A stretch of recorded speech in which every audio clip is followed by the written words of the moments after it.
జగమంత కుటుంబం నాది, ఏకాకి జీవితం నాది, సంసార సాగరం నాదే, సన్యాసం శూన్యం నావే.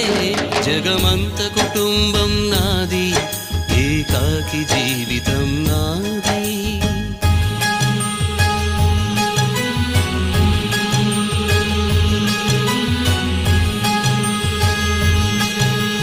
కవినై కవితనై భార్యనై భర్తనై, కవినై కవితనై భార్యనై భర్తనై, మల్లెల దారిలో మంచు ఎడారిలో, మల్లెల దారిలో మంచు ఎడారిలో, పన్నీటి జయ గీతాల కన్నీటి జలపాతాల, నాతో నేను అనుగమిస్తూ